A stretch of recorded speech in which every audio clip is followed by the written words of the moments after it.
I took care of my dying brother while his two children ignored him, after which he left me his property. Now his family demands that I share the inheritance with them. I never thought I would be in this situation, and to be honest, it still seems hard to comprehend. My brother Tom was 5 years older than me, and although we weren't the perfect pair of twins, we always supported each other, especially when our parents left. Tom was a man with a huge heart, but he had health problems, and his last years were a real struggle. He was always a parent to his children as long as he could, but as the disease progressed, it turned out that his own family practically disappeared from his life. I remember the day I found out that his diagnosis was final. His doctor called me and said that there was almost no chance, and Tom understood that. I didn't think about anything except being there for him. I gave up everything I was doing, my job, my friends, even my usual rhythm of life, because I understood that right now this is the only thing that mattered. I moved into his small house, left everything else for later, and from that moment on my existence was reduced to caring for him, helping with medications, cooking, cleaning, reminding him about doctor's appointments, and most importantly, just being there. All his energy was spent fighting the disease, and I took on everything else. I will be honest, it was hard physically and emotionally, but seeing him smile when I brought him something, or when we just sat next to each other in silence, was worth all the effort. His children, the eldest, Jake, and the youngest, Lily, almost never showed up. I tried to understand if they were busy with work, personal life, but most often their excuses were empty words. I saw them a couple of times when I went to see them, and not the other way around, and each time it seemed like a formality, as if their visit was a duty and not caring for their own father. They never asked what he needed or how he was feeling, and I could tell it hurt Tom, even though he always tried to hide it. I tried not to be angry, but the resentment built up. I stayed with him at night when he cried in pain,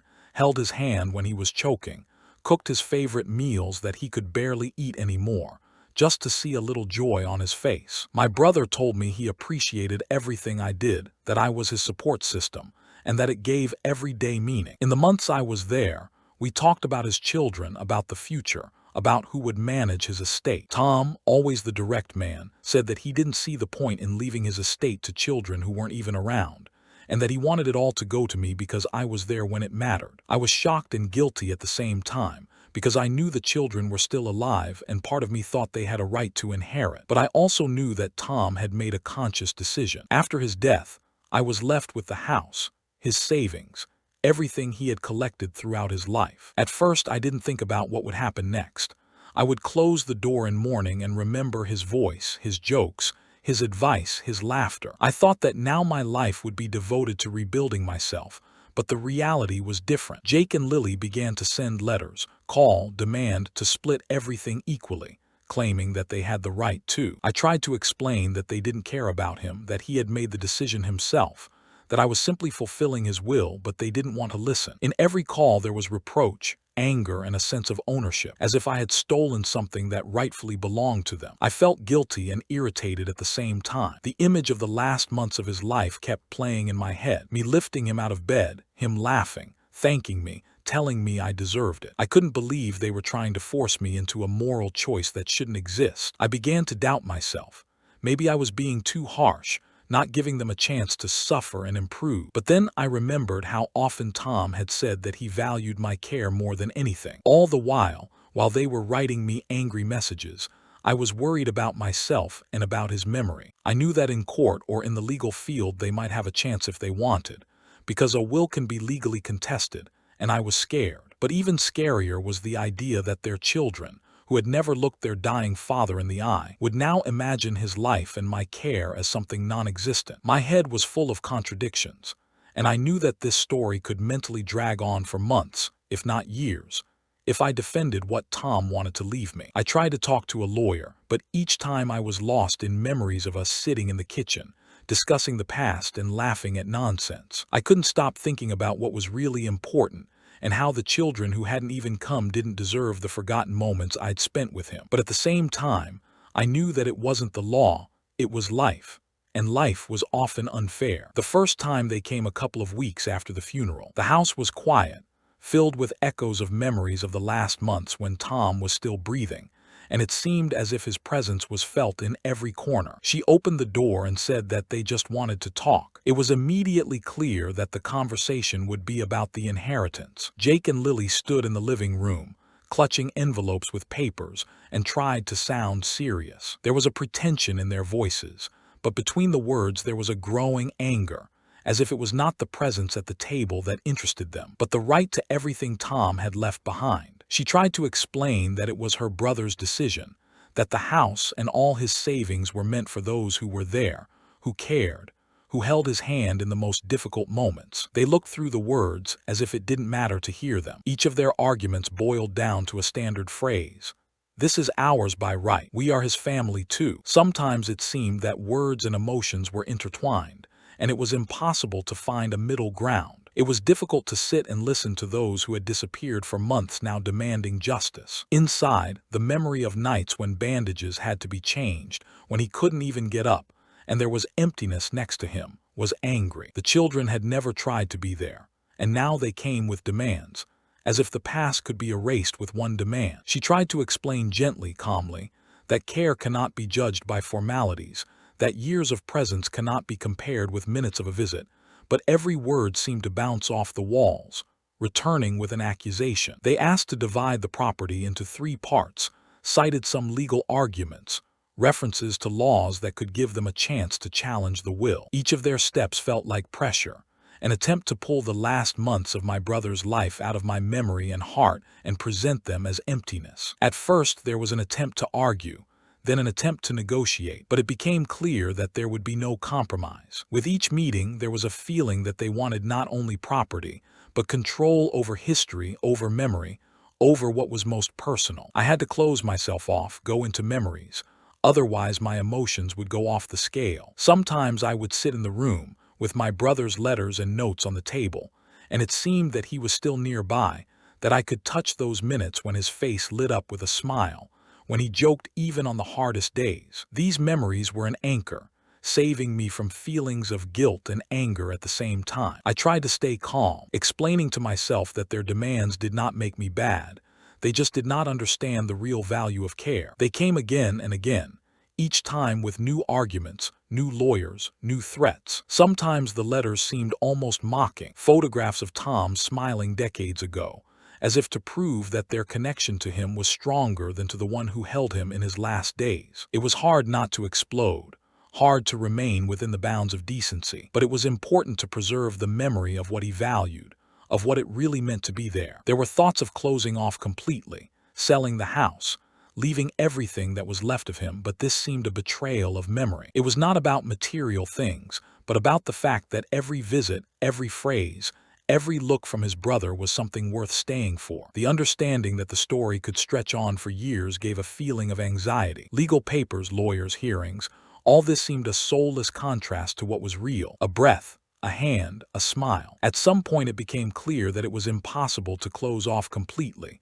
impossible to give up completely. It was necessary to find a balance, to protect what was left honestly, without betraying memory, but at the same time not to turn the situation into an endless war. Sometimes I had to call friends, tell them what was happening, try to find support and strength, because it was difficult to emotionally withstand the pressure of my brother's children. With each passing day, with each attempt to take the inheritance, the feeling of injustice grew. But along with it, the understanding grew. No one could take away my brother's life, his last months, those moments that were personal. And this gave me support, the opportunity to resist, the opportunity to preserve the memory of a man who entrusted the most valuable things to those who were close, and not to those who were only formally family. The situation began to spiral out of control a few weeks after the first visits. Jake and Lily no longer limited themselves to claims to the inheritance. They began to create stories that cast doubt on the care spent next to Tom. Letters appeared with accusations, as if the care for my brother was insincere, as if the attention and help were only for the sake of property. In some cases, I had to reread their messages several times to believe that people could lie so blatantly. They wrote that the house was never clean, that the food was not cooked properly, that he allegedly complained to friends, despite my help. Each letter was intended not only to challenge the will, but also to destroy him morally. Some were told almost like little detective stories, as if there was evidence, photographs, witnesses who saw how she ignored her brother, when in fact the last months were entirely devoted to her care. It was impossible not to notice how each accusation struck at her memory and feelings. It seemed that the more she tried to hold on and not react to the provocations, the more actively they continued to invent new scenarios. At first, these were simple hints, then open accusations, as if she was embezzling property, as if she was hiding financial documents, as if she was holding back medications and interfering with meetings with doctors. At first, there was a desire to answer with restraint, to show evidence, to describe every day of the last months, but it quickly became clear that this was useless. Any truth turned against, as if the facts themselves did not exist. There were calls from caring neighbors and friends who supposedly saw the true attitude towards her brother. She had to react carefully to every word, because one wrong phrase could become new evidence of unworthy care. The house became a place of constant tension. Sometimes she stood by the window and watched them drive past, as if they were checking whether she was in the house, as if every step was being recorded. Tiredness and irritation grew inside, but there was a feeling that giving in was impossible. Each new lie was met with an internal contradiction. Part of her wanted to run away, break the connection, sell everything and disappear, and part of her understood that this was a betrayal of what she had fought for so many months. There were nights when it was impossible to sleep, because thoughts revolved around how to prove the truth, how to preserve the memory of her brother, how to show that her care was sincere. Sometimes she had to leaf through old photographs, letters, reminders of how he thanked her, how he laughed, how he held her hand, and in these small details there was comfort. But even these memories couldn't completely drown out the feeling that there were people around you who were ready to make things up, lie, and twist reality for their own benefit. They began bringing in lawyers and witnesses they had never met, claiming that the care had been negligent, that there had been times when my brother had been alone and needed help. Every meeting or call from them felt like torture. Even friends and relatives who supported her said they had never seen such a level of slander. Inside, there was a feeling that the confrontation had become not just a fight for property, but a fight for the very memory of my brother, as if what was at stake was not the number of things, but the right to have his last days honest and unharmed. There was an understanding that simple words and evidence would not suffice here. It was necessary to record all the letters, calls, messages, collecting evidence that could show the reality of the last months. But even that was only a partial defense, because people can believe stories that are not true, and these lies quickly turned into emotional bullying, making people doubt themselves. Some moments became almost absurd. Claims that she didn't talk well to Tom, that she wasn't there emotionally, when it was she who held his hand when the pain was unbearable, when his breathing was weak, and every day was a struggle. Each accusation was not just a word, but an attempt to take control of the story, to erase reality and impose a lie that could then become public opinion in the event of a trial. It seemed that the longer this went on, the more alone he felt. Even friends and relatives who supported her morally sometimes did not understand the scale of the pressure. They had to find an internal resource, constantly returning to memories of marriage, of the last days, of what was real. Sometimes, rereading Tom's letters, she heard his jokes and requests to be strong. These moments gave her the strength to resist, not to succumb to lies and manipulation. And the more stories they made up, the clearer one thing became. The memory of the brother and his will are the only thing that cannot be taken away, even if they tried to distort reality. They could not allow lies to become more important than the truth. With each passing day, the pressure grew, but at the same time, so did their determination, the understanding that this was not just a fight for property, but for the honesty of the last months of the life of a man who entrusted the most valuable thing to those who were close, and not to those who only formally called themselves family. The last days of my brother were difficult, but calm in the sense that there was no longer a need to argue with either the illness or time itself. He lay quietly in his room, surrounded by memories and the things he had always loved, his arms held by those who had been there for him through those agonizing months. Hearing him breathe heavily was both terrifying and peaceful, a sense that the suffering was ending. None of his children had appeared in the last days, though he had to remind himself that their absence did not change the fact that they had never truly cared. The night he passed, the house was filled with a strange silence. No laughter, no whispers, just the faint creaking of old floorboards and the slow inhalation and exhalation of memory. A light touch on his hand, his last words spoken quietly, and the moment marked the end of a lifetime of struggle, love, and gratitude. Immediately after the funeral, a new phase began, a fight with the legal system and those who tried to take away what his brother had left. At first it seemed that fatigue would be the strongest, that her hands would no longer be able to hold papers, and her heart would not be able to listen to new accusations. But the need to defend his will gave her strength. The court hearings were long, filled with lies, invented witnesses and accusations that could break anyone who was not ready for moral fortitude. Each new argument from Jake and Lily tried to put her in a bad light, but recording all the documents, letters, testimonies of neighbors and friends allowed her to defend the truth. Weeks passed.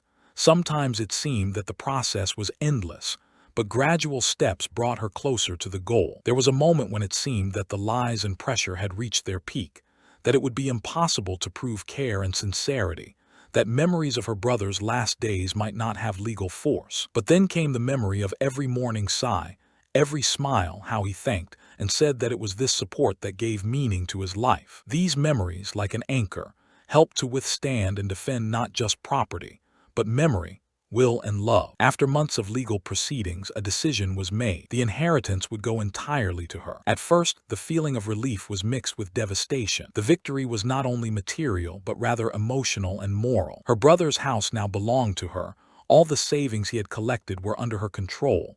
But the joy was strange, because this result had been achieved at the cost of constant pressure, lies, and emotional exhaustion. Jake and Lily began to behave even more aggressively. Every meeting, every message, every call reminded them that their hatred for her had only increased. Now they did not openly hide the fact that the heroine's success was the cause of their anger, and attempts to convince her to share turned into harsh threats, attacks on her reputation, and open reproaches for her past care of her brother. It seemed that all their efforts were now focused on breaking her morally, making her feel guilty and doubtful. Inside the house, there was sometimes a silence that was both relieved and tense. Everything was hers, but the constant hints that it's not fair and it shouldn't be like this left emotional scars. In moments when her head hung, it seemed that the victory had not been fully achieved. The inheritance was there, but the fight for her brother's memory, for the honesty of his last months, remained. In such moments,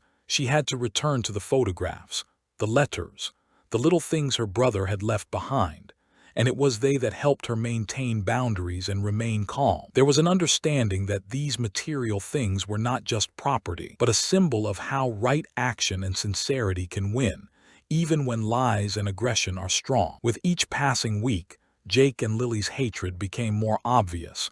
They openly discussed on social media and among acquaintances that she got everything unfairly, that she took advantage of the situation. Sometimes there was a desire to just leave, to leave everything, but the understanding that her brother entrusted her with it made it impossible to give up. The strength was in the fact that no one could dispute the facts of the last months.